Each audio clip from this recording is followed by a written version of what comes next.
اللهم صل على سيدنا محمد نبي الأمي وعلى آله وصحبه وسلم تسليما كثيرا. إن كنت أدرس كندا جمالو حال كنتم بي تدرس الكولا إن كنترولا مم بدن نسيرين كنترولا مم بخالشاري أمتم بي سابقو ندلتا القرآن تفسير من نكيمو بلو نونمو الشيخ أستاذ كنجرا جراسي مارنين إكا حالو نيامنا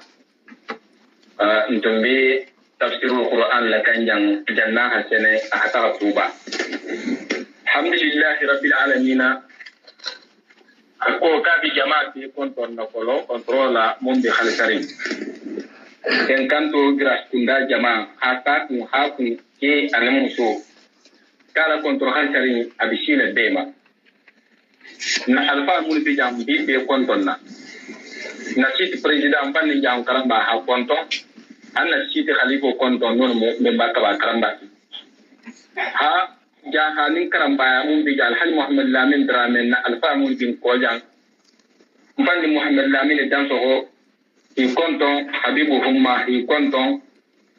ha nin karamo konton tan karamo ba tuba abon so lu bi site kono jam ata haji nene karamba jabi ma khadim rasul a konton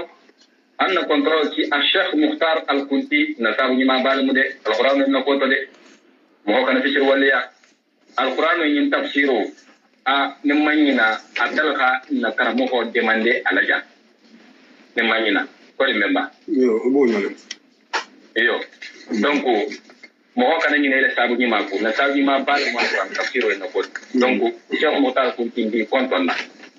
controla mum bitan la kirin controla mum hal tari dinina li la bara ni ma wona dinina lala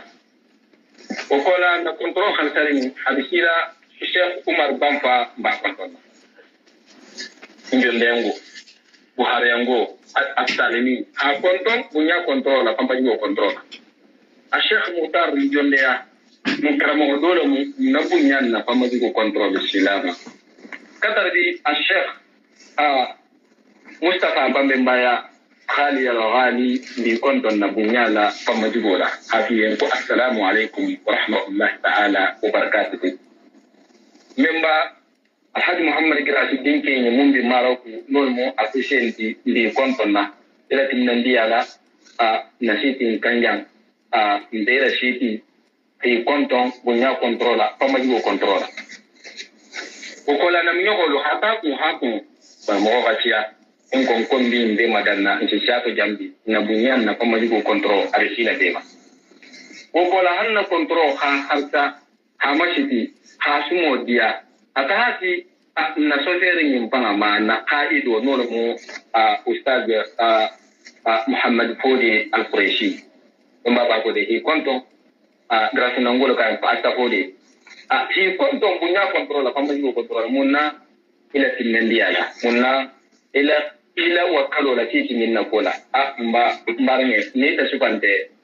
malla min ton ci siti to koton bawto ila o kanlantiao ni la urgintiao ni la sobe muto ni la druguto ala koto ndi konton nawla mi duwali ye mbana mi duwa ngene ni barngelu al hakata nyawo ni simi na to barngi ci hakotu ni memba to ba san na ger mi konton na siti na alfalamu na siti na conseil la mu na bunyan na famaji ko konto abisila barenge ni mum man ta hato me di te la konto na jam hata ku mo ni siti kono na bunyan na famaji ko konto abisila na karamo ko kabal konto na kala ko mun duwa kalma ni ma ta halani mana ka ba ta kaja ta la ni ma ta khaira ani ma ba ta na khaira hanantara kula na ta wanya fal konto ne adan to golale ha faliyen tugun ko kadina la alquran tafsiro kumbina la akwantinela bi mbadam tala suratul maida adam ta dingira la insha Allah ta'ala comme adalta la nyamena atu gon fa ni seworen na ko ngi motiri yo atu alquran mbabi la halame bar mbalame kan atu gol fananna mbari ngakan alame la munna mun alquran ni ndon mbari tikka akado antu to mbari alquran ni ka be me lon abe me ballon na ko bala habar mari do halo na do tide ustaz kanjura jirasiyo alqur'ano niyo ahanyum fahamude afahamu nyama baringe mun shi mo shewa baringe mun ba ta alqur'ano londo ni ishi tulolo karmo mun na alqur'ano nya ci fayin baringe o dole mo kanjura jirasiyo fa ya manyi iyo donc kala alqur'ano be ma londa kato to nyala mo balamu ishi ni digita kono do se tamila jele do se godi jela yele ambar nge jabar jado ni dulo wala yele la mo kan ragra paniya de mun to si kontoto atiger ati dulo ni jabar jado so la yele na hitune alqur'ano bayin ko donc mina lan na alqur'ano mina la wala kontine la inshallah bi madam tan suratul maida mo wona ko ne ko na ko mal ko lo nal tan tol min bana ni lan tolla ba ko na ate ataba ko ko tal bi doron ko la da ta to nyap ko ma jigina be ta to nyale bar mbaringe intol mul bal mela anin karamo ko pa mul har qur'ano lo ban tol man kara mul har qur'ano lo ko nyen ne ka pa mune donc mo to nyugo manyi ka to nyana ko ko mu sovet anana ra karamo la chene wura na so yindo habulal be fundula be da bunya ba to mena na alqur'ano tamtala non suratul maida damutoji hanna karamo ko chene afaye ko marhaban bikum ustazna al-kabir. Assalamu alaikum wa rahmatullahi ta'ala wa barakatuhu. Nake abarka al-misra la kafun dunya mala kila kurmo ana barkola. Kafoshi hakoto be kafofu na be kontonna ila kontrolin kono hafo be yanko assalamu alaikum wa rahmatullahi wa barakatuhu. Talibin ngale mudron hananarin hana wala adatu sagi mumbeta alfalula fonse dondin fono woto be ala tara la fanan ngana la fem fola almani sawabu benna wa kola fanan bena la mun kala fanan baroto alma khalsala tala fanga jato yen hakke baram tarindi hakke nyen nafati nin la mer kula nyima mum be bela dindinge amin allah ya rabbi atala fanga la fondin sire asabula astaghfirullah alazim la ilaha illa huwa al-hayyum wa atubu ilayhi. اللهم صل على سيدنا محمد وعلى آله وصحبه وسلم. اللهم ربنا آمنا بما أنزلت واتبعنا رسولك فاكتبنا مع الشاهدين. واتقوا الله يعلمكم الله والله بكل شيء عليم. لا إله إلا الله فاستجب لنا لا إله إلا الله لا تزيغ قلوبنا لا إله إلا الله حتى تخرج روحنا. وبحق أنزلناه وبحق نزل على محمد وما كان محمد وآمنوا بما نزل على محمد رسول الله صلى الله عليه وسلم. اللهم إنك عفو وتهب العفو فاعف عنا يا ربي. نعم.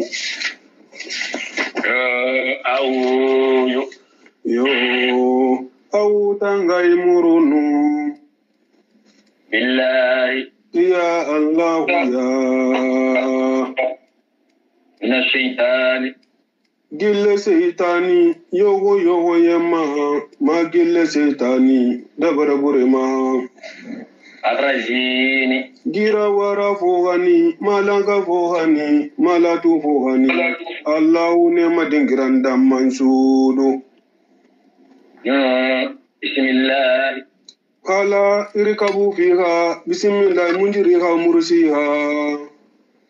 الرحمن قل ادعوا الله او ادعوا الرحمن الرحيم إنه من سليمان وإنه بسم الله الرحمن الرحيم. يا أيها سورة مائدة. سورة المائدة نعم سورة المائدة يو كني في لكو فين كونغو وبسورو منتو ولا منتي كني في لكو فين كونغو wobe soro munto wole munyinti arano soro lulu nyoko le jenti tartiban soro lulu nyoko le jenti suratul maidatu alla kila khatu ala wala sallallahu alayhi wa sallam tafsiru qarmuhu dulu khatu ala suratul uqud dulu khatu ala suratul lawtar دول خاطوا لقوا سورة الصراخ سورة المائدة. نعم. من آخر القرآن نزلا الرانو لبان لومون لبان تجيلا أبي ولا كونو. إذا حديث ممت الزبير بن نفير ما نعم. رضي الله عنه. نعم. أها بانجي قال أنت الناس تبع كان لندو رضي الله تعالى عنها. الناس تبع كاين كنا سورة المائدة تكرنا كاين مائدة تكرنا كاين كيو. أكاين أكو مسورو لبان التي جيغوتو نيرا خلالو منترا كونو ودغا نيا خرام منترا كونو هو خرام. سورة المائدة. نعم. على لكيلها بانجي صلى الله عليه وآله وسلم أكو سورة المائدة أكاب أرانو سور لبان الكونو أخيامرو كفا أخلو خلالوها وغرمو غراموها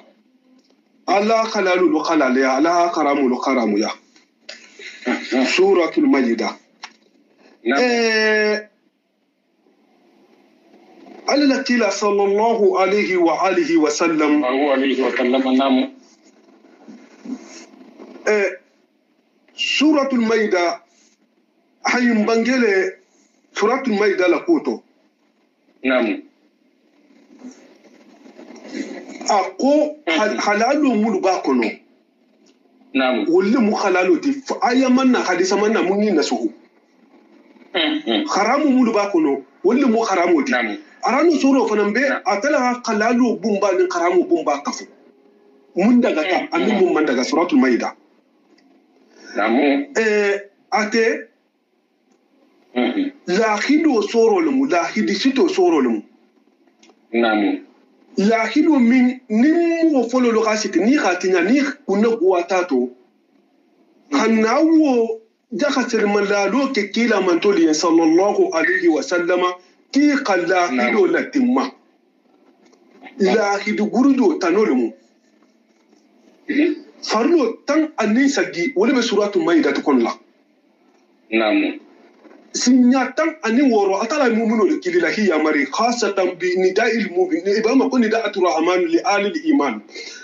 أبي سجينين كل بالقرآن كونه سورة المائدة تكلم تاني ورو لكفو سورة تي يممو فنان كفو سورة بقرة لجنيا تن أمان تام يولا. أتلا المؤمنو لكيل يا مري نو ده فتا. سيدنا عبد الله بن مسعود أين بنجر رضي الله عنه. نعم. أقولني أي أتلا كم يقول يا أيها الذين آمنوا إتلولو بيتهم هيرو لما بيتهم من نام نوت تنا بفتن نام. وتني وورو ولي بسورو نيكونو. برانا تمون كما كان الله هيدو لما بامبان حفلا هيدي تينا متنولتي مسلمو لو خلا هيدو متا. مغفلو لني هادي دمو قولي أتا دينو تو مكة فلان كفو لني هادي دمو قولي أتا دينو تو. نعم. لا هيدو لهي سلام لا هيدي بايو من لكي ولا لا نو انت حفظ لا إله إلا الله وميدا بويما برنيدو انتو تو أبيب ولا بارادو منتو حايب ولا كوكوتنا ولا هيدي سيتو ولا هي سلام ولا قولا تيب الفنان. نو انت حفظ لا إله إلا الله نو فودرون موني مو ميكيلوتو. bari lahidi le be sitiringa no fe wala hido wo qahaw amumno ya mari wala kamalola anale timmo wala be soro nyin kono wo soro wo wala munyinti wala hakke tafsiru lonna dun hato wala qusratul uqud madaniyatun namu madina ngolu mu soro nyinti madina ngolu mu ajigita alala kila ma sallallahu alayhi wa alihi wa sallam girindo ko lale wa ayatuha ayo kunti 20 wa 100 ayakeme ayamuhannimu ayakeme ayamuhan ni wonte ayakeme ayamuhannim fulano ta ayakeme ayamuhannim saba wonata arano ayo warsini nafi la filalo Kenya sozorolti. Bismillahir Rahmanir Rahim. بسم الله الرحمن الرحيم بسم الله الرحمن الرحيم كرمنا بالكولا رانو منافنا المودي لما الدنيا أنا الجامع من الله يا ربي يا أيها أنكم أتلا هدالي أكاتلو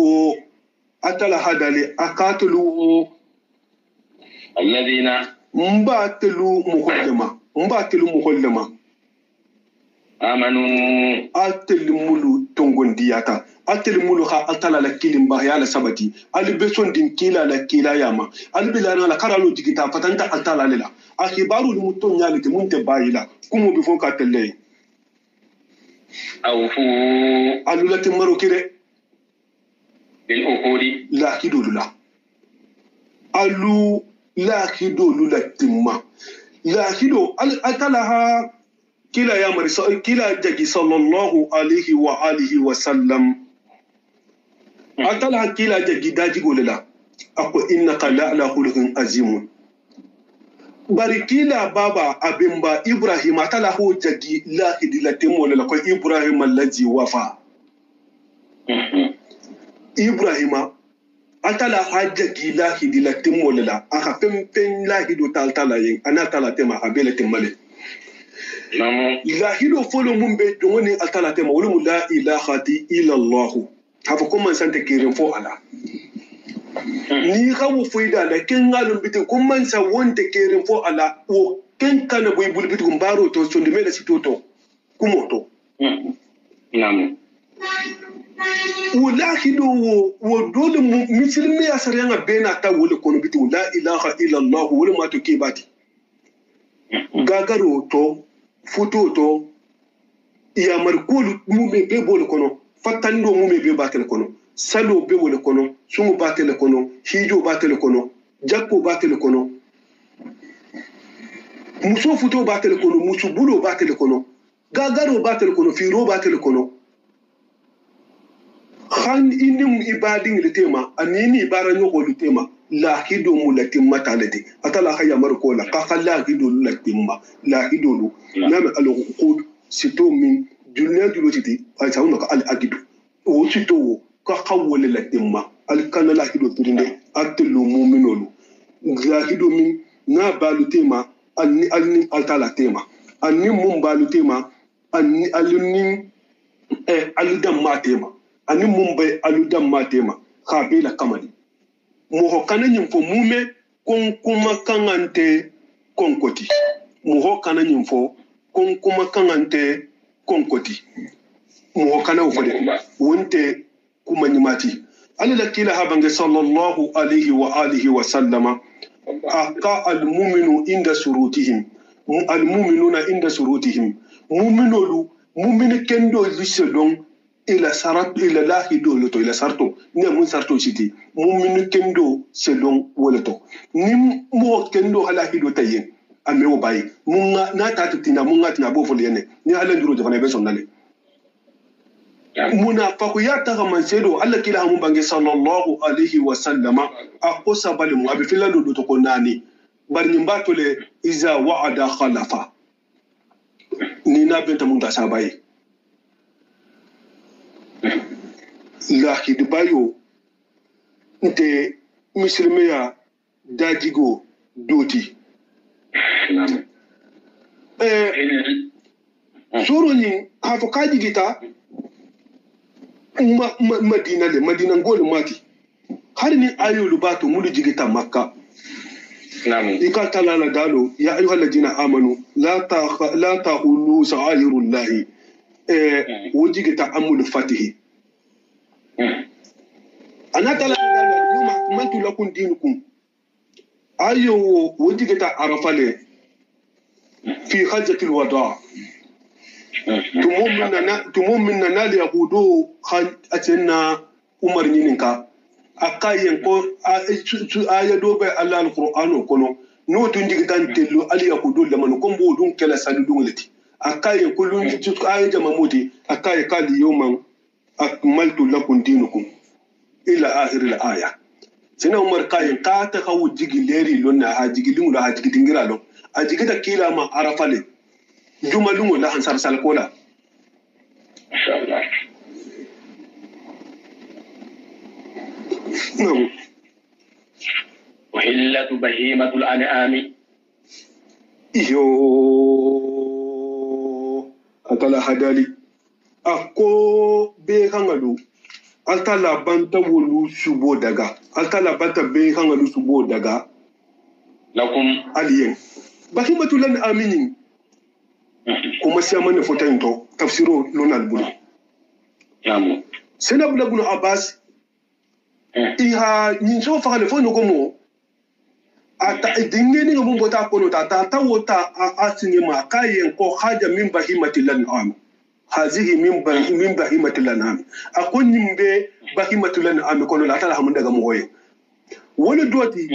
be hana kono to bodingo ni ha be hana kannatege non de nyin so kannatege non de nyugo mo boro adini mun ba kono to wala adnala kannatego wala mudingo wala kannatego akata la ho daga aliene bahimatulan amini dodu ko dan tampe no mu me bele minti ni hakkilin tala dodu ko bahimatulan amini akko nyumbe sitirin be kangal la bani sa ho an nyin so ni nyogomo dodu ko bahimatulan amini kala tala be wanyire tangal lama wula kono fengalu nyin so wula kono nyin so lu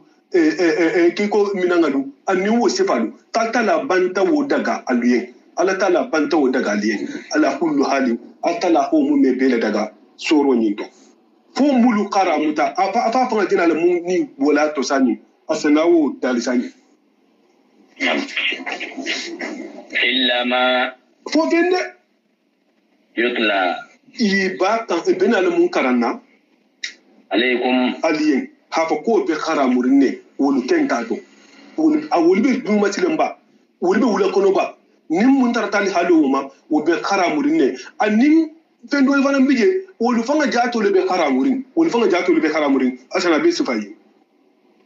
akala dalo ayram ako kurumata alaykul maitata hafa ko al maitatu ako fen fure karamuta almale e ko fen fure kharafu muta almale غير محل الصيد bari wanyiri fengadu wolu daga taliyen ne na hatara alunte hayru muhli saydi akam fo wanyiri fengadu wolu kem daga aliyen wolu man daga aliyen de wa antum tumo munakadu urumu alubata namuran fano ta hijo kamma ni wonte umura kamma ni hijila kan namuran fano ta ni wonte hijo kamma ni wonte umura kamma wotu moto wanyiri subo domo banta haramu ama wanyiri subo domo banta haramu ama wanyiro banta haramu ama ha fen wanya yin fana ho fana subo domo ko fana banta haramu ama wanyiro banta haramu ama hafen fanan wani atayin hafen wani yayin har ta fanga ma wani de bari dole ha wani ha da ta ma wo chubo domo wo fanan banta karamu we ama wonte fanga nin kono ala taala kan mun dali hafo ka banta adaga iye ka banta daga iye nam Allah kila sallallahu alaihi wa alihi wa sallama alaysa ibudu di jazaa'u ka aba qatada Faris ibn Rabi'a al-Ansari Madina ngolumu wahabange akate tumbele kila ko anin setodo sallallahu alaihi wa sallama ibota Makka e bota Madina e betalam Makka hatara dulu bata namuran fanota ateman namuran fanuta adala suwo kan aka mogoli je bi nyala taala kon ko kan kene hatu nyala jigla mol je bi nyala kalana bar hatara wulu banta wula kono nyin chodije afana na tana a jingira la ta mol be jamme na sa kanten ata tara wula kono nyin chodum a hala sa aka bala be nyota la hanin chuman habu ata tara la be nyota to ngama ako hijira do ye mun banta na muran fano ta ko wahala be no la dama kai ko wallahi ko mi de ma nyimma afanga jigi ta la so kan a hala be no ta khi so dunya na a ne ga ha so to a habu ala bullinga aha na tati ya ha subodi ma dole ha do mu dole ma songato akoy yen komba wato ko e wato mo kila bati dan sallallahu alaihi wa sallama e halala kila jokki hi ha soto ana tana kila nyininka akata ha suboje ka bantabu barkata tunte na muto na muramfano kata mata kila kayen koni midema al imai tili midema ma ka ki mai tala ki ma de mama ka ku yen ki ka labe nyola dama ki manso kila ko ki halum atafan hado ko nyato wala duwati na man wani ikamma ita ma wani wanda de ame wani ikammale ita me wani fanan ime wani yen ime wani wasu bobe haramu de male dingira into har sena imam maliki namu akko kunu hatara masala hasubo wani sanya abibulu ina ta namuran fano ka kai kan ne ke habula fa ka bata haramu ma imam safari ha bange akina bula kisa tujele ka modu mo man daga na ka man fa ya tuje fula ha tambi no hido tambi ta o mo umura tambi ta isa dum ka bi ko muso ni ta namuran fano to ile futu muso ka sa haramu ma bari ni bota namuro namu kono jamena sadra seda ase daga ye wa asamba o ma fan Allah awa tafsiru karmo olu ha bange sa man fo ayuni na kodo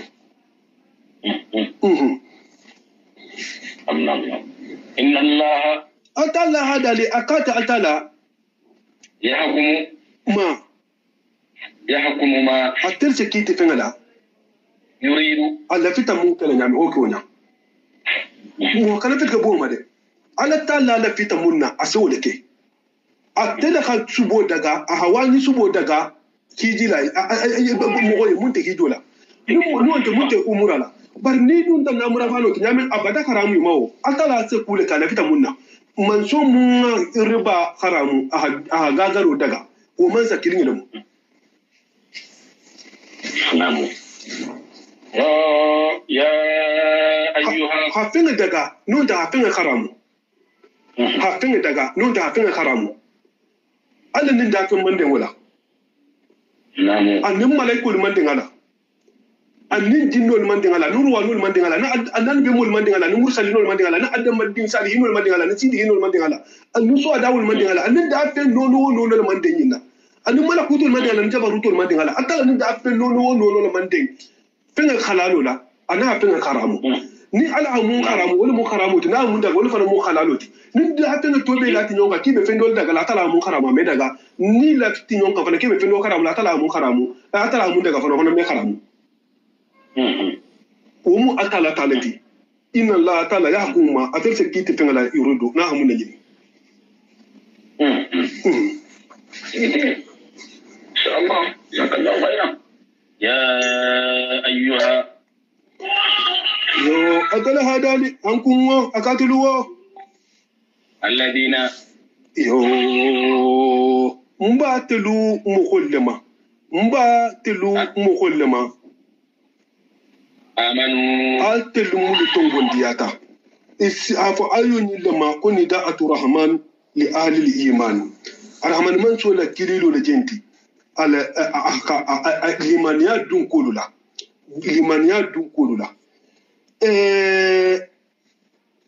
ayoni sana ikramata hamun bange namu ako ayoni ninjigita muko dole la kula ke ba nyin anata la kila kan sallallahu alaihi wa alihi wa sallam isaba mako kutam bunu kindil bikri anata la kila kan sallallahu alaihi wa alihi wa sallam akana ta ko kila ha fembangia yen kana ta tala mo kan kasimun foyen Allah kila mun bangela wo bangia yen barata la kila la yingi asun do me kono ko ma ha ko inta mo sobeti masha Allah atata da min Allah kila abange sai bole sallallahu alaihi wa sallam akoke ba yin nin jamfanya na tanka kanin kanin kafiriya nya na tanka kanin jamfanya batata to mo batata kafiri anya tege da no le na tankan khana fanke yin karatu ko muslimo an nin jampan tunya to ngo batata ko dun te jampan tun ta hanyale masha Allah abota madina su ko majammen nawo abenta subahatumo abenta tantan fengo mun kasaboti be an nyogo mol multi kasaboti su ko ma be genga tati wole na tana wuli ila hiji hatu na tana si yo woman ke misilme a hijo nyintide wodu mo passe fana tunso wukajo kele mo ila hijo le namu wo hiji watu wole sita inila masalisi lina tabidon kibe tambila saibo luki to ben ikamma ko foi fanansa ibe nyoya kataka ibo inka ibul fenga namu atala nata alqur'ano ayo nyinti wala kamma ko mu'minul kanoke misilme ya son taktilin ila ma harnin ko bi ni jahotema la so da hido soro le minti kala hido siti kombe tula tonyal kan mo kanila dimi mume ya kurunya wo beso mo so tole saka mo nyima ba ya kudi bin kan jamina kata mo kuruti inshallah ni ke kini mo ngati nyaro ke wona ni tata mo wala benno har flan ka follo mo tati le ben wala kamma ko parce que bata tinyaro ke donc ki bi ta saralato e bi ta saralato je tala e kila no mo ka wona be mo tinyarke namu atala me do mo ta dole dulla ayo nyina ko wole doti atala ha mu'minul kili hi fatan wala ba unyimbe da hido konole أقول يا أيها أقتلوا الذين مباتلوا مهلما آمنوا أتل مولو تونغون دياتا أتل مولو بلاري أتلا لا سوتولا أتلا هادالي أقتل مولو بلاري أتلا لا سوتولا ألي بسون دين كيلا لا كيلا يالما ألي بسون دين جيكي كتابو ما كيف تنتا أتللا ألي بسون القرآن ما كيف تنتا أتللا ألي بسون الله كبارو ما كانت بايلا لا تهنوا شعائر الله أتلا لا سر ينقولوا أخمولو دغال أخمولو كرامو أتلا خطون لا مولو لا الكنول دغال فنينده أتلا لا سر ينغلو أتلا خطون لا كومولو لا أتلا خطون لا كوكولا ألو كنول دغال ألو فني ألو كنول دغال ألو فني et ça fait maka atiful hasa ala la amma ça fait anyaha ça fait ha kherekero ha ko be fofolo khana kudul madantugu ajala lo kala ni wonte so ayirul layni ba abe ko kuna tala khada galien allu kanna wotuje allu nidia kama ko ku fana na karamu alien al kanna wo ke alla jusubo kama namu wa hakko be lade akotu wala akal kana daga diaro kalifanye shahar al harama koro makaro keloda don kimma kono don kinge musukoto arajabu wo karna no wo sanga kono da alu kana wo keloda da alifanye altala kha kharamule altala kha karulu khoromale wolun tekele karditi mo kana kele kewala don ko ayoni akoni aya kilingi nyine burukata sari kito le wulita soro nyin kono la atala dalo kamas bara'atu kono ko wa khataluhum khaysu safaqtumuhum aliki kele da mutanale taraja menna annin alla dalo ko ko fulan kafolu kana isodun kabala bitu kana hiji bitu akumu ko fanan bal makulun kana hiji bitu bukabirin bara'atu jigita sayyidina ali nin alla kila hasin aliki sallallahu alaihi wa sallama alla kila haki sallallahu alaihi wa sallama ka khata makka khata suratul bara'atu kara suratul tawbati karam makka ngolien o kito narimo ako ayoni dole ko ayoni na sota a kito wulida dole ko ayoni kito ma wulide fulan kafo lule ka botato bari hamdi kito ke me sabatirine muslimo lutema anin مسلمو لي ابي سبت مسلمو كما سبت مسلمو لي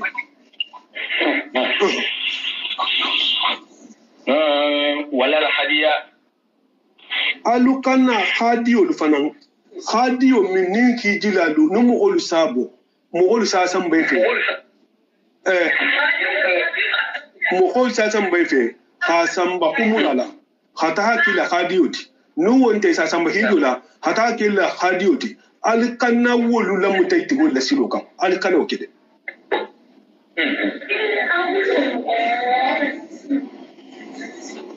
al kana okede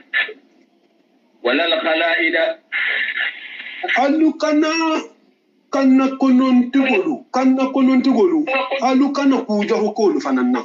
khala ido ilu mujamanti ni lu fanamu hadiyo leti moholu semulu bula ila sate kono kha mani ke dala iro dole mu akko isa ke kiko kono ha tobe kha bulele no mo kanna non te la sa jigolu kanna e be muri sambala ha samba maka hata hakila hadiyo ni awo jawo kan nabi to sanu hafi ko ka hadiyo le minti mo kan ko ko do fanana ko mo kan ko ko fanana wala mu khala ido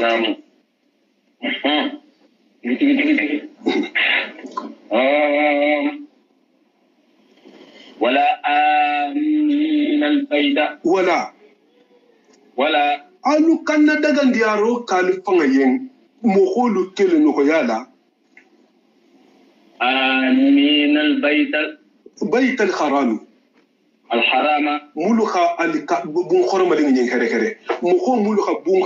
بون خرم دي ني خره خره كي بتالا امور على نوت بتالا هيجولا الو كان ولو كله ال كان ولو كله نو يا فنان دغا الفاني وفنا اتلا من وفنا دغا مومنوي يبدأون مو يلو باك حاجين دوكي والله har jigele da wodi ba wodi mo imam muslim yawo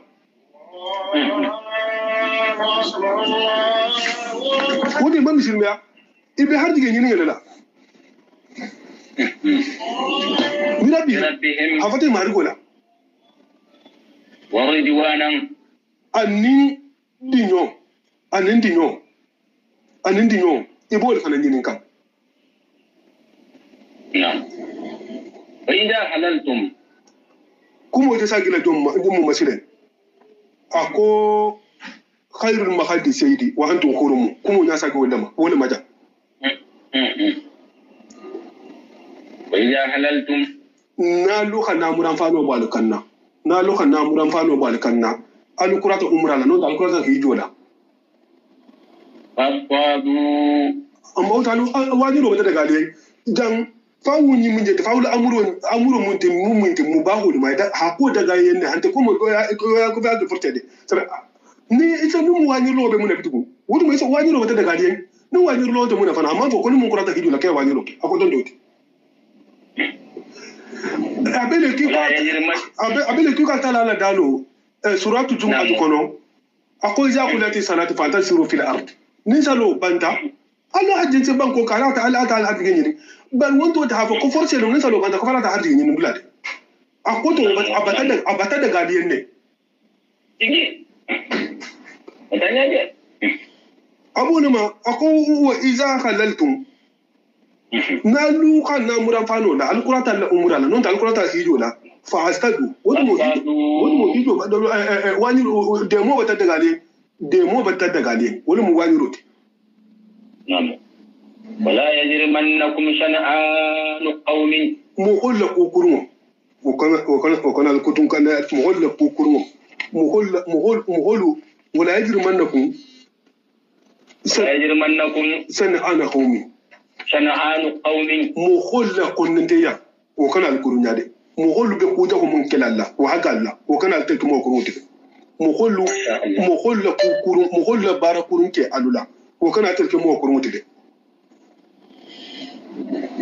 an tabdukum bawo ko fulan kabolu khatel la sagile anil masjidil harami aku da biya to sangala alkabama iman to ala umrake wakan ke tabuti da kalfanan yi da sagi kai kan da umrake de anta atadu hafa nu ko gamala falta ta haddan sabu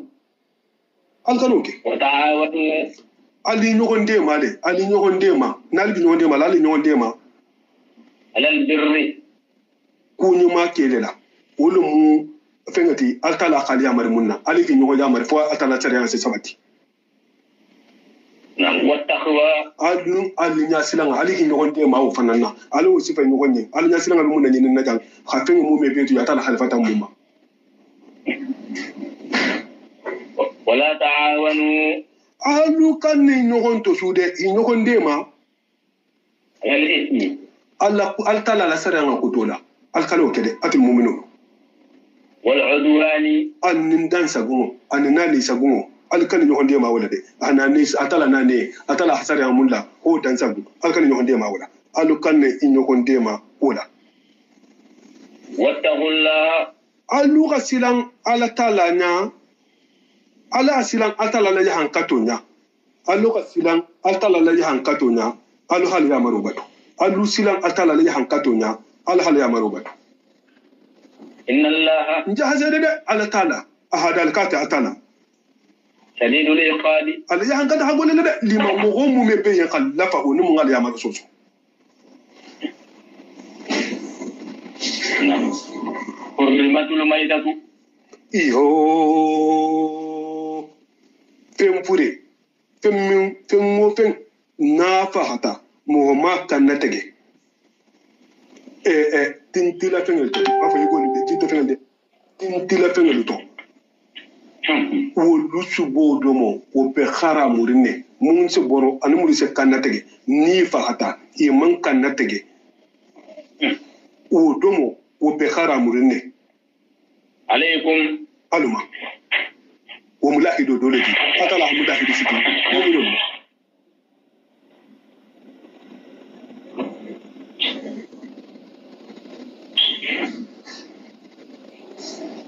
alwa عليكم aluma ata wo mulahido ta atala mulahido siti mu'minun ma hafa ko fem fure mum fata mu makan na tege wo fure wo domo wo be kharamurinne atala wo kharamule kharamule muti والدم anni yelo mum wata fenkendo to ha fenkendo sogo ha yelo bato nu wonda hakana teger yelo lamuta khatta hawo jilasim bi haji la ha domo no ta ke haju ko tenti wo fanan be kharamurinne ولحم الخنزير annin kungulin shubo silen atala na ha shubo le fodanten bara shubo doronte de akemba tuluba kuluba fasaba abele be kharamuri وما kanga fana be kharamurinne إلا ikhi kanga la yele mum fahato بغير الله atala toho tanola وإلا به yi kanga la yele mum fahato بغير الله atala toho tanola wo fen be kharamurinne amun tege la te kana tege la talanga le wo subo do mo be kharamurinne wo de ne kana tege kula de kama jifade wo be kharamurinne نعم والمنخنقة annin julo ka mun fode akangato julo ka be ka mun fode akangato no da yisi mun fode akangato no da yugo mun fode akangato no da wala ko ne fe mun fode akangato na jifata ko fana be subodo mo be kharamurine والموهوجة anni ka mun weru ha walum fendola atatafa ko fana subodo mo be kharamurine والمتردية annin femme na jolonta din ko kono no onta bota ko kana jolonta afahata ko fana subodo mo be kharamurine والنصيحة annin femme fana ni ki ñogon boti ikini ko sa jigi fula yi ñogon duru ñogon ikumula e do duru e no duru ñogon kumuto do kanga tata kati no tata fa o fana subodo mo be kharamurine وما afen fana subo be kharamurine أكل السبع jarintele khamundum jato khamundum solmesen khamundum wo subo to ni hajina ko ma kala sabo nin jato hafen dum o mo me so to bidon so ko ba dum lawo a koto ma bakiya minhu muntu tato da asubu o subo to be do mo be kharamurine نعم إلا ما فوف من ده زكيتم الله مون كان نتجي مثلا هاترا دان بينا في ندوبرا مساني أي هاترا منفعة يا كان نتجي وما تو فنان بخارا مورنة بها إيه مون كان نتجي على النصب إلى نسبه كم فين دول موتي دول سين تفسر لا دول هاي ك جلنا نتي برجلنا بان أجاب جلنا جاتون كده فين دول بيقولوا جلنا كتو ni be jala sola be hanga la non te no mo la non te nyin sola e sa ta ha wole pe no akoto wole mu subiti e sa kana te ro ko le ka hayro ta ka su sa be hanga ina o ma tu jala ina no da ha su bola kan hala jala ko ta wole mu subiti wo fe mu fa hata wo kamma wo fa nan tu bodo mo be khara murine wa anta taqtimu alukana gullo ge ya fanan alukana wonyini bil azlami alula felila kono mola awa dingira jang mo dolu si dañu la ko felelo kharamutale bari ñilu la felelo ñina kharamuta qura atu man kharamude misirmi ha qura atu muntaga wo man kharamu ñilu la feleli la ngani fana nay mu qura atu ti bari tersa ke jana ngal leenu kono mo wala wala bibulu kono mo wala khalo fenken kono no da halo fendo kono mun ko be masitri ni halo me ko mo nyin ko muje safiro le be ko mo ko nyima amara ni rabbi wa nahani rabbi la sugo bije min kum bije khairukum bije hufulu bije na ibe ndai ndo amara ni rabbi wala to ko jana ngabata son ki hawo koke ila herabato nahani rabbi ni be ndawti wala to ka jana ngaman son ikanake hufulu ni be ndawti sabo ke asa gama lasago do bendo te sabu kesa bati min ku wo mumundi ite tafa ikafu ile sanado lo maje ite fa ke hadi woti khairu ko si bayina tre be jamato donc wo fele ni lago wata la hawle karamu adu kanna ko ge ya ni wo fana na fana mu karamu liti yalikum wo min doti tisqum wole mu fasu yati wole mu boti am wole mu boti al talabatu to uniyo ke dron ibeto watala ya mara guloma al yawma atala hadali akubi bilumuni ya isal ladina mukholu banta jigilatege bi al yawma akubi sani yawman dingra to abesani ne la nyina wahadu mun to na bitugu sabe ante dum wala nyini na de ante dum wala nyini na de ibe wahadu mun ko no nya iyo abe wahadu de ma amba bitugu sanyi ken ya isal ladina mo hol bata jigila tege kafaru mul kafirata min dinukum muslimi ya ina keme budu be ku na ma bitugu muslimi ya kabir maftalakata hido keta hajjatul dawo keta mo wulike mo benta arafa sinya kiri kafiro be jigila tege tale mun kati wo bota muslimi akala ma hafa ko bulu me be no bitugu i jigila tege tale wala takhshawhum atala hadani akikana alikana silenga akil mu'minun wakhshawni alu silan talanya al silan talanya al yawma awa bilungo wol mu arafati silen ko kembe arfal la nyinina dumalu la ansar sal kola atala hadali akko arafa lungo le atala hadali akmaltu dinakum akko mbata la dino la kamali mbanta la dino farlo mbanta la kamali lakum aliyen farlo fenta jigla bitu kharamu fenta jigla bitu khalalo mu khalalo to bata ban kharamu mu kharamu to fana bata ban ninne mu dino ti muslimi al fana jeyti wa atmamtu ni'mati mbanta na nemo fana na kamali mbato le timma alaykum aduma wolu mu makala kati mu nemo da ngala joti makka bata ke muslimi sa to fana bata ban na'am wa raditu mbanda suganduro ke raditu dan ay afasana munta akitartu mbanda suganduro ke lakum aliyen al-islam muslimi ya dinna dinan oke dinoke mo na ta muslimi ya tanoti bitu me mutala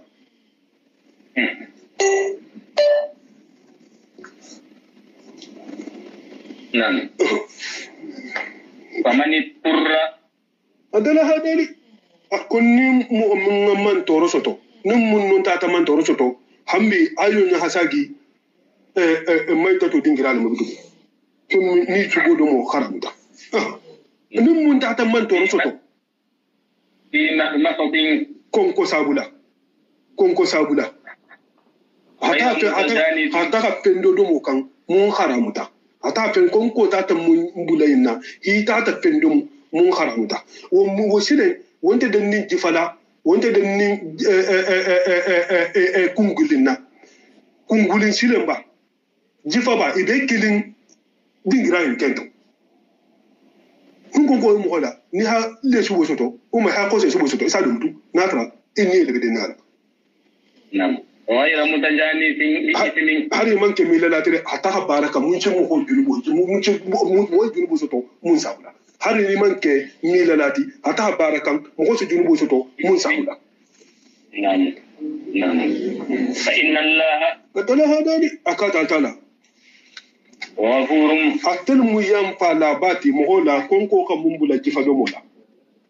namu rahimun atel mu hinnan tumba fananti ala do mola tumo minna nin konko hamuta na ha jifo do mu asiya fama na ha jifo do mu asiya fama yo yasalunaka yo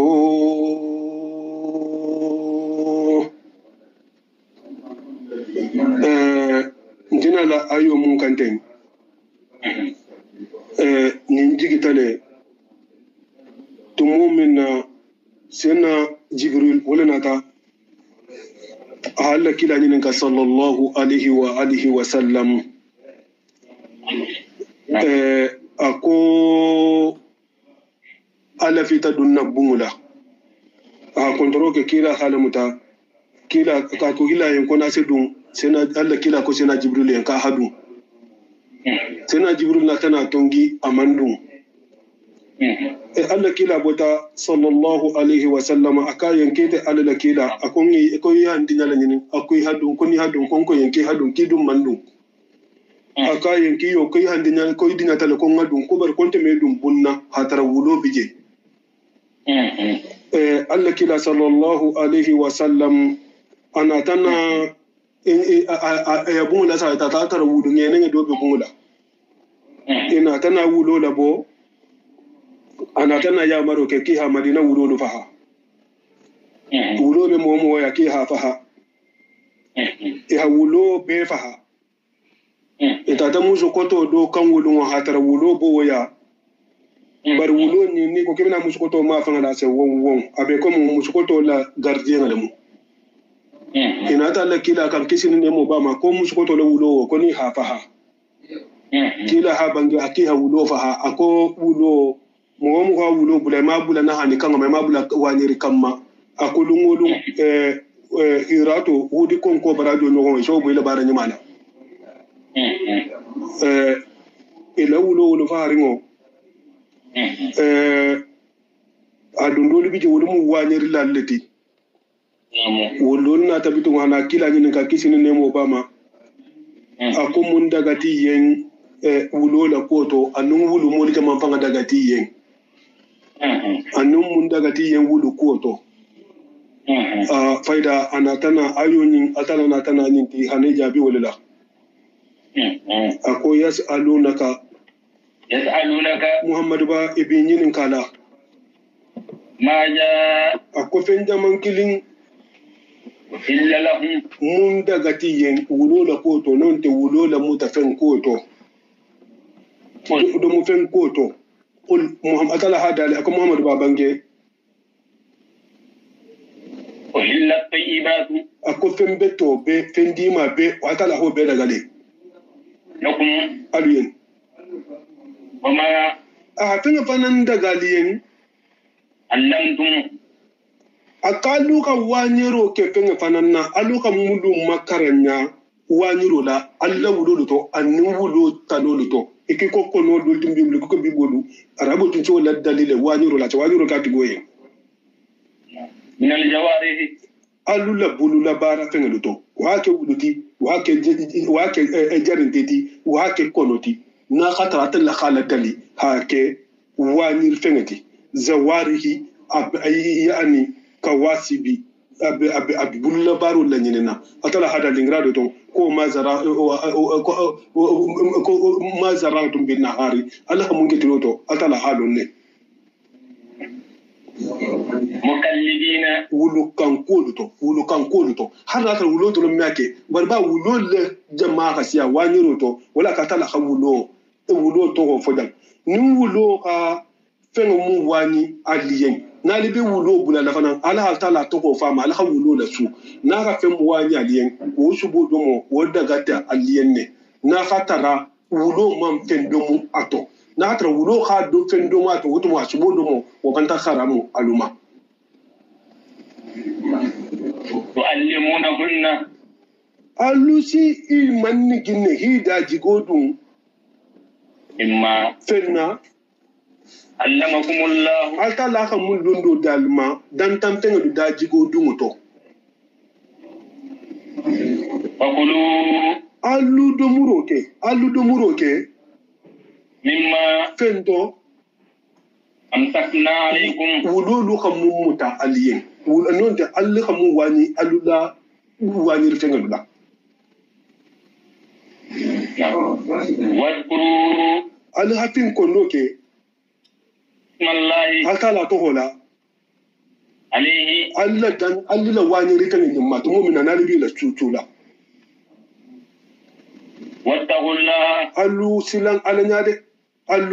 alanya inna allah muta'assir atala hada lakata atala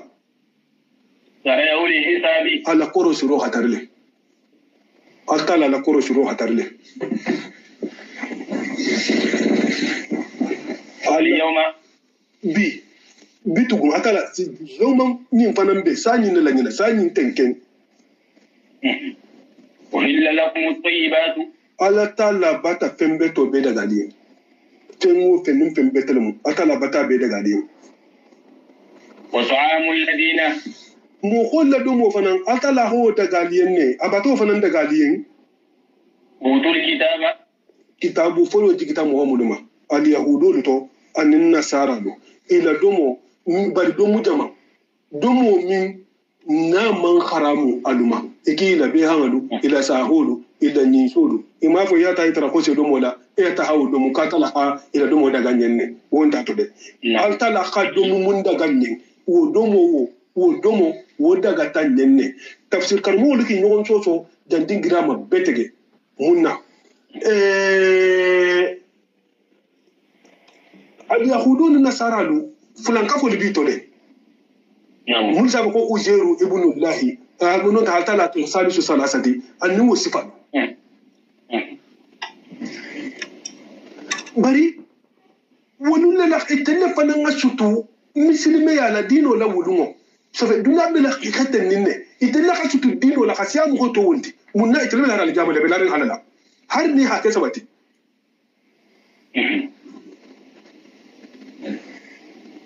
ala tala kila domo daga mumino yenne bari mumino ila domo mun domo dagata ila domo mun domo dagata wulmude o kula fanan iha mun faha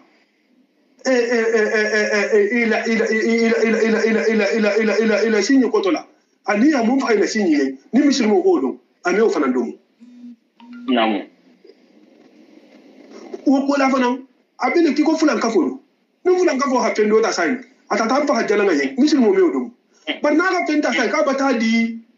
jalanga ma fulan kafo ha pendo ta ka bata di jalanga ma bara ma fa aha buluka misilmo ta to soto nya ko ta to misilmo so do bule iyo namu na ta soto nya geto mundo mo da ka ta ya sa do mule bar ni ha kana ikura ta kana tigala to ne bo da fa to ya kana te jalanga ne ba ta haramu misilmo nam yo illum o be daga ne lakum aliye wa ta'amukum alfanan na do mu fengu ala tabir fengu hillun lahum atala ho daga fa nan yenne atala ho daga fa nan yenne wal muhsanatu umusunyuma fanna tangala min al mu'minati wo fanan be daga da yenne mu'minu musuluto mu'minu musuluto musunyuma fanna tangala wo fanan be daga da yenne mu'minu musuluto muhsanatu mu jamanti muso mun sa fanna tanga jeno ma a sedana boku halalo buluma wolu muhsanatu khono wal muhsanatu fanna tangala fanan wo fanan be daga aliyenne fanna tangara khoro wo fanan be daga aliyenne minan lajina mo kholuto utul kitaba kitabu fulo jigita muluma min qablikum ganni atlu la ganni atlu atajana atlu annabi mu'minana ganni atlu annabi mu'minana nimbe ntambita nyunkumo to le suratul baqara kono ma kitabu dun ko musota nam konto filo la khanati atala hada gade bar konto filo kam nam muna muslimo sama tumata muslimiya wutumo i musulman to muslimiya la nabu funnin ken banta siyaya na min wonde majigir mo be sana e ta dingira do to muslimi musun telo bari kitabu dun ko la ka chutu ko ngam fasayinte wala ka chutu dino la itel dol fanati munna ulu be larin alla la be larin alqiyamuna do man la alqiyama ko fa namu wala hakke ni amu muso futu kitabu dun ko to ne be larin la isa munna dunno dino to iyo a meta hidin ke nasara tino da akali akuroti namu wo futu be daga dinne bari konto filo kan numata mu'mino tije na da mu'mino bije muslimo iya kan wala futu la kitabu dun ko tije sena umaru ha ya maru ko la daga ya sallahu khairan namu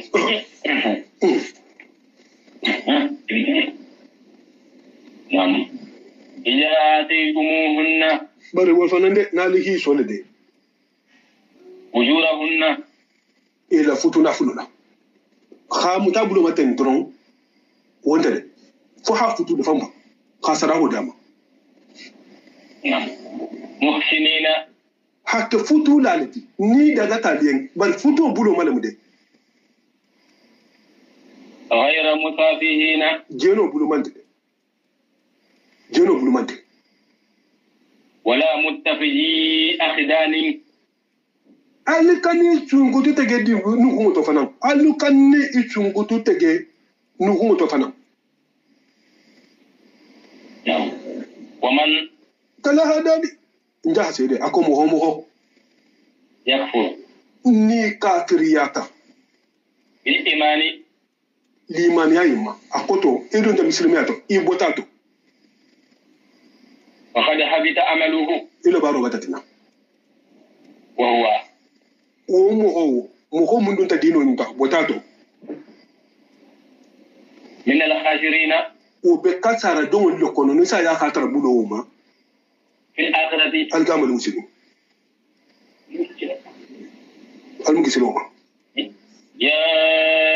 ayyuha adala hadabi ankungo akatluwo alladina yo mbatelema amanu atal muhammadu tongondiyata idha qumtum nalu lafita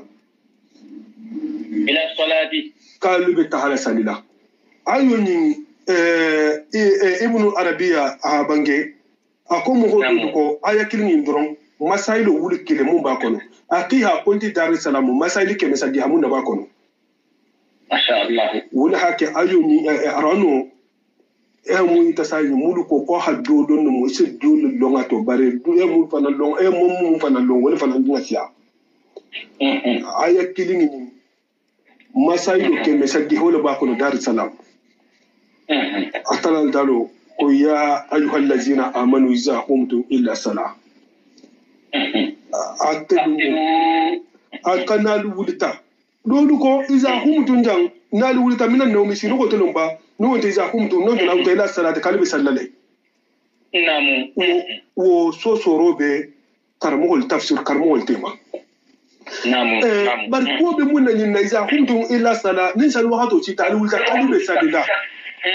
wotu mo anu ka sari ji mutu kan nan de e wala ake janne iza kuntum nin na fananga ke imam maliki ko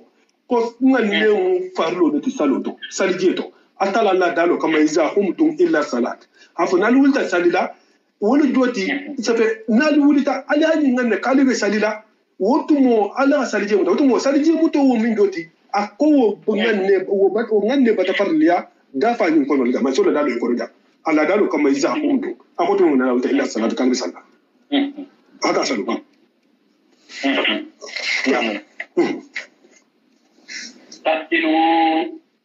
alu kuroke wujuhakum alu nyadalla ala nya tege da ku nya tege da mu bebe ata kuntina ke fale ngere hambo mbon kotola habo tulu judo ma ana tulu judo ma ali khamu bebe ku sunno kurola nya saba saba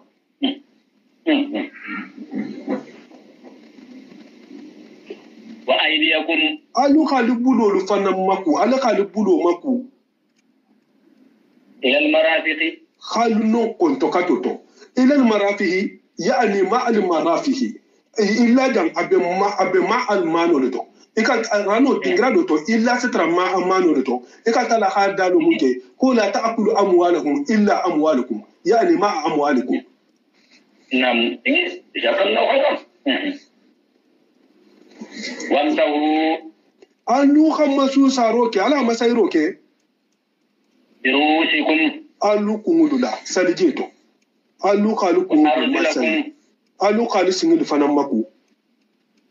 yalka abaini hansi se kutufuloto halisi se kutufuloto halisi se kutufuloto si se kutufuloni numu kutufuloto mumbe lorin simpato nu kumbalin nanela namu wa in kuntum adala hadani iyo ayoni lolu ko konni nata na sataba lela kola to mun na la kono filita diboto hanini na wonan emaje ana tana tuno ne bitu hankene abota kella fita bola hala kono nyini na tanaje bari sawol tawol fita ila mo hoduma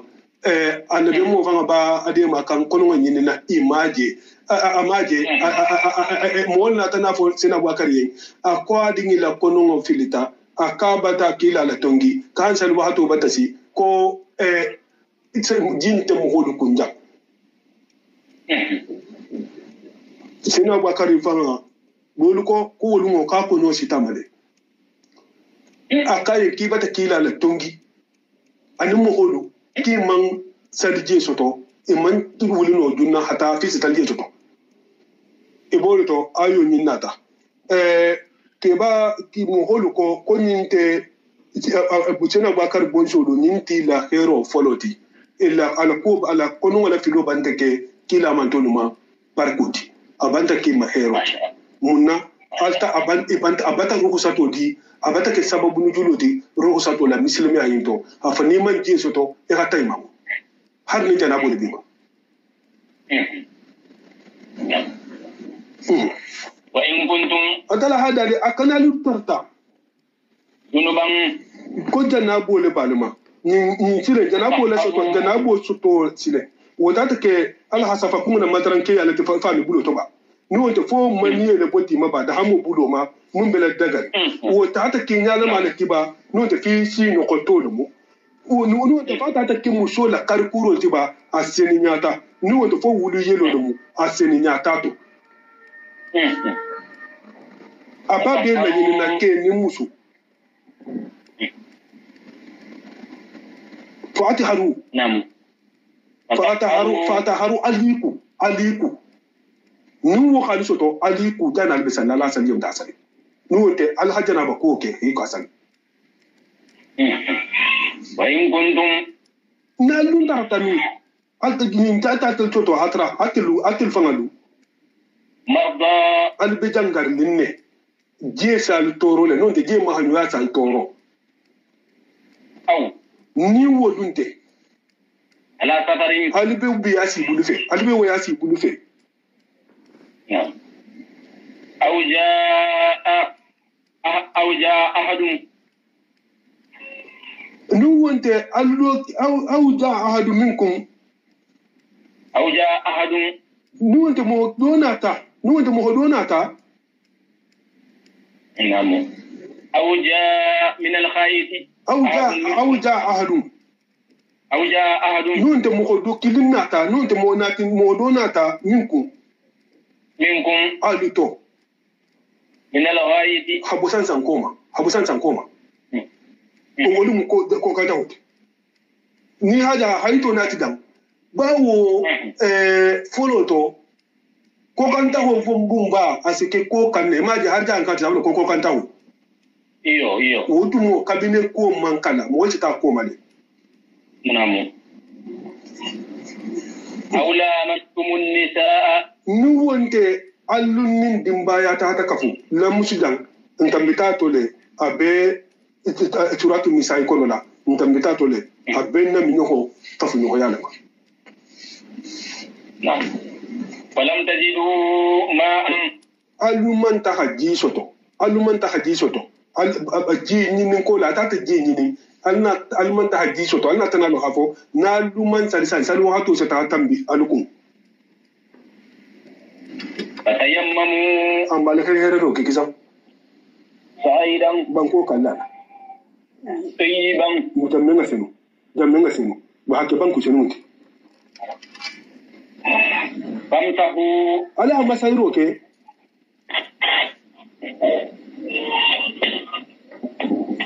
نعم فامسحوا بوجوهكم alu khalu kulu madalu masai ala kulu mun masusa وأيديكم ana lubulu kangalu halu ko takatoto walu ndo banku walu ndo amasuta rotola نعم ما يريد الله kuna tala man lani nike نعم ليجعل من حرج ma min harjin siti wo sitin tekeri يريد الله asala hamun nini ليجعل عليكم faso farla alma atala ma siti wo lalkan ولكن bari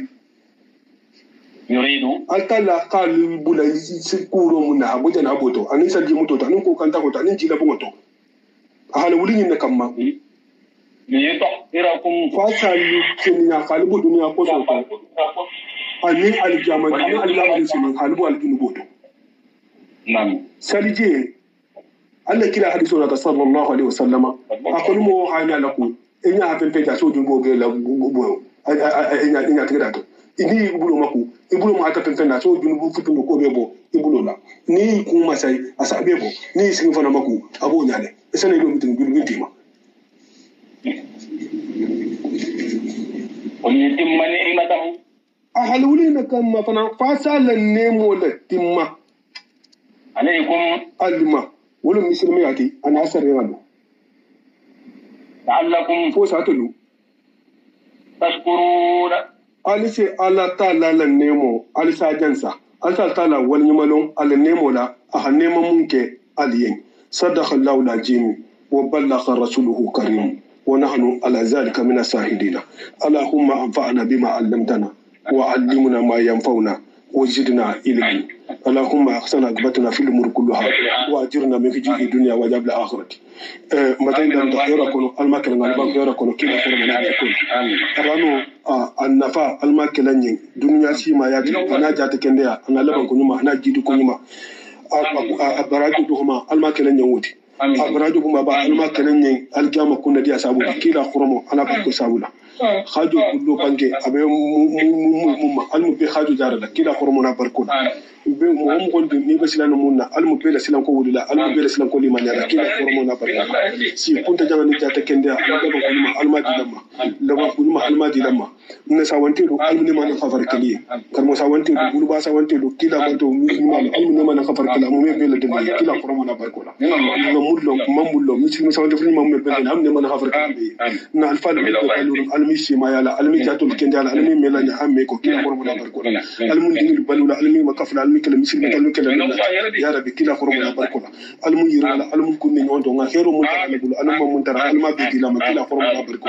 ngata wudi ko da ko mona alma nyene mona misal mona mi islam mona alma ga be man kila mo kila foro mana ba ko la muslimi adi mala alma di mala ajawul almi la ko da kila foro mana ba ko la na sate na habiro ntutu ngiran bo dingiran almu chate sumala na sate alma sumala na sate alma sumala kila foro mana ba ko du sulala hero la kala kala dawla karamola kila foro mana ba ko la kon kan ko la nabe kala kinti dino ni sharan kan muslimi kan kiso silo kan kila foro mana ba ko la almu khadaru kala ni almu na kisra mun tangala kila ni kila mo foro mana ba ko la kila ni albe mo foro mana ba ko la kila ni musallimu foro mana ba ko la kila na sahibu foro mana ba ko la kila na bindu ko foro mana ba ko la kila na sahibu foro mana ba ko la tabiro foro mana ba ko la tabiro foro mana ba ko la sidi bino foro mo to suwada foro mo salihu foro mo na budalo foro mo ni jabawu foro mo hawso foro mo kutubu foro mo ja hasina no foro mana ba ko sabula ne bo sinima ramatu wala bo sinima foro mana ba ko la ja hafode wala ja almu ja hafode wala almu foro mo ni ba ko kila na bunu ko na abu kila tin foro mana ba ko sabula foro mo din ko foro mana ba ko sabula har mo foro mo me adu suma na bo sinima foro mana ba ko la ba jama ko tan foro mo sinima foro mo allahumma ya rabbi sallallahu alaihi wasallam Santuna itu aja bilang misi malam dulu. Misi malam bulan misi malam. Itu kan dia lah.